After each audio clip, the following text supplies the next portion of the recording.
आज मोदी ने भी विरोधी दलों की एकजुट होने की कोशिशों पर तीखा कमेंट किया। मोदी ने कहा, जो नेता एक दूसरे को देखना तक पसंद नहीं करते थे, पानी पी पी कर कोसते थे, आज मोदी के डर से एक दूसरे से गले मिल रहे हैं। लेकिन इससे होगा कुछ नहीं, क्योंकि 2024 में तो बीजेपी की जीत पक्की है। भाजपा के जो घोर विरोधी दल है,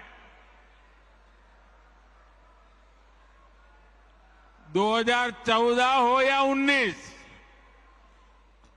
वो कितने ही घोर विरोधी थे, लेकिन उन दोनों चुनावों में हमने देखा कि इतनी छटपटाहट नहीं दिखी जितनी आज दिख रही है। जिन लोगों को कुछ लोग पहले अपना दुश्मन बताते थे, पानी पी पी कर कोसा करते थे, गालियां देते थे, अब उन लोगों को आगे जाकर वो साष्टांग प्रणाम कर रहे हैं, नतमस्तक हो रहे हैं। ये उनकी मजबूरी है। ये विपक्षी दलों की हरकतों से, उनकी घबराहट से साफ है कि देश की जनता ने 2024 के चुनाव में भाजपा को वापस लाने का मन बना लिया है। 2024 में फिर एक बार भाजपा की प्रचंड विजय तय है। इसी वजह से ये सारे विपक्षी दल बौखलाए हुए हैं। और इसके बाद मोदी ने विरोधी दलों पर इस बात का सबसे बड़ा आक्रमण किया। उन्होंने बताया, ये सारे विपक्षी दल साथ क्यों आ रहे हैं। मोदी ने कहा, विपक्षी पार्टियों में आजकल गारंटी देने का फैशन चल रहा है।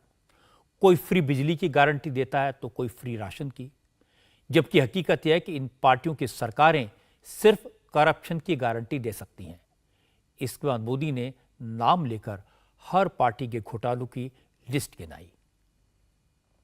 जितने भी लोग वो फोटो में दिखते हैं ना, एक एक को जरा देख लीजिए। उन सबका मिलकर के टोटल लगाएंगे तो ये सारे मिलकर के कम से कम 20 लाख करोड़ के घोटाले की गारंटी है।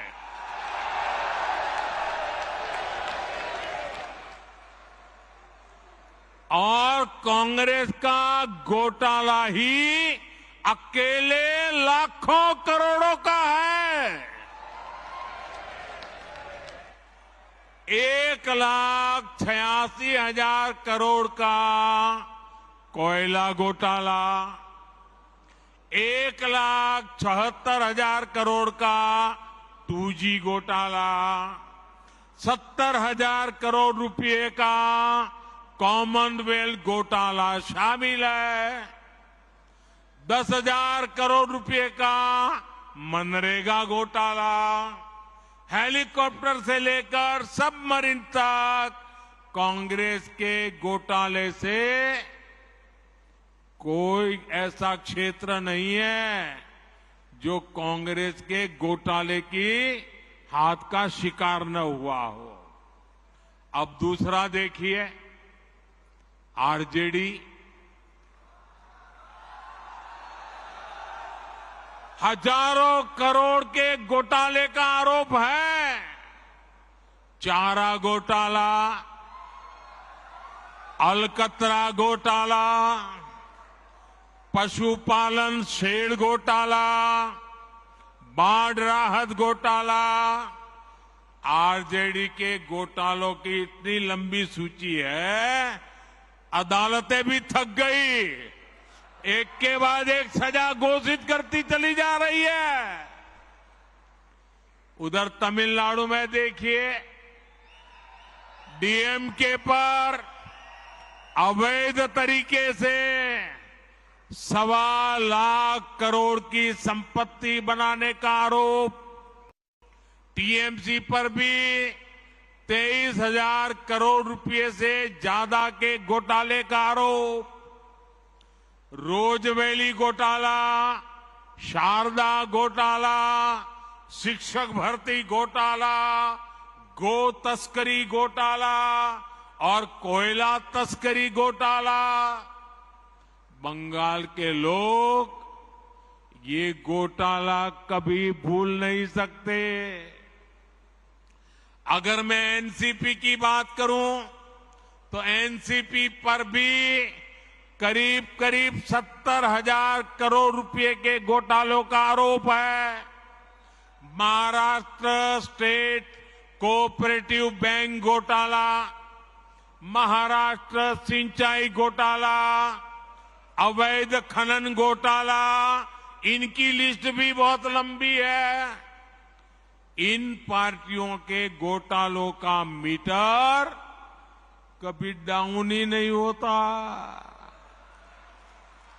मैं तो कहूंगा कि बीजेपी के किसी कार्यकर्ता को कोशिश करनी चाहिए कि इन पार्टियों का घोटाला मीटर बनाने की एक बढ़िया, आप में से जो इनोवेटिव हो ना, बढ़िया इनके घोटालों का मीटर बना दीजिए। हाँ। मोदी ने कहा ये विपक्षी पार्टियां तो घोटाले की गारंटी देती हैं, लेकिन आज वो देश को इस बात की गारंटी देना चाहते हैं कि जो भी जनता के पैसों को लूटेगा, करप्शन करेगा, उनकी सरकार उसे छोड़ेगी नहीं।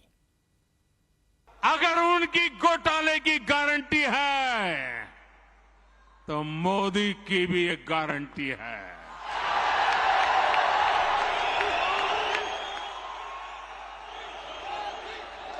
और मेरी गारंटी है, हर घोटालेबाज पर कार्रवाई की गारंटी।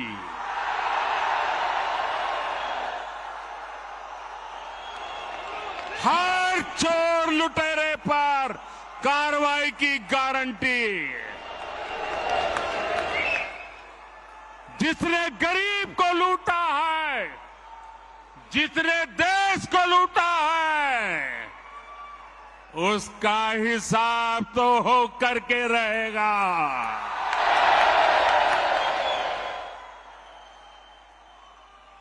आज जब कानून का डंडा चल रहा है, जब जेल की सलाखें सामने दिख रही है, तब जाकर के ये जुगलबंदी हो रही है। इनका कॉमन मिनिमम प्रोग्राम भ्रष्टाचार के विरुद्ध एक्शन से बचने का ही है। क्योंकि मोदी ने करप्शन के सवाल पर इतना जबरदस्त आक्रमण किया, पार्टियों का नाम लेकर घोटालों की लिस्ट गिनाई, कोर्ट से सजा पा चुके नेताओं का जिक्र किया, तो लालू की पार्टी आरजेडी से तुरंत रिएक्शन आया। आरजेडी के एमपी मनोज झा ने कहा, बीजेपी करप्शन के मुद्दे पर कर्नाटक में चुनाव हारी है, इसलिए बीजेपी को भ्रष्टाचार पर नसीहत देने का कोई हक नहीं है। प्रधानमंत्री जी जहां से गारंटी दे रहे थे वो 50% करप्शन वाली जगह है। अभी करप्शन से के मसले पर ही कर्नाटक में चुनाव हारे हैं। तो अब प्रधानमंत्री जी की जुबान से ये शोभा नहीं देता, बल्कि उनकी भाषाई गरिमा में जो पतन मैं देख रहा हूं, वो मेरे लिए और देश के करोड़ों नागरिकों के लिए चिंता का विषय है। प्रधानमंत्री जी, ऐसा है कि आपने जिन जिन के नाम लिए ना, उनके मुकदमे कहां हैं, कहां रिलीफ मिल गया, आपने पूरी जुडिशियल आर्किटेक्चर का भी अपमान किया। पटना की मीटिंग के बाद का खौफ आपके चेहरे पे साफ देखा जा रहा है, और वो अंडरस्टैंडेबल है, वो हम समझ सकते हैं। लेकिन पॉलिटिकल खौफ को ना, पॉलिटिकल डर को पॉलिटिकली लड़िए। ये क्या कि इशारा कर रहे हैं वहां से ईडी, आईटी, सीबीआई को कि जैसे हमारे केस में एक बंद केस को खुलवा दिया, उसी तरह बाकी जो विपक्ष के महत्वपूर्ण नेता हैं उनको पकड़ो, उनको दबाओ, क्योंकि मैं उनसे राजनीतिक रूप से लड़ नहीं सकता। आप कमजोर दिखते हैं जब इस प्रकार की जुबान आप बोलते हैं प्रधानमंत्री जी। ये एक मौका है जहां आपको बैठ करके ठंडे मन से अपनी राजनीति की दशा और दिशा को सोचना पड़ेगा। इंडिया टीवी हर वक्त हर जगह डाउनलोड करने के लिए सर्च करें India TV news Google play store या ऐप स्टोर पर।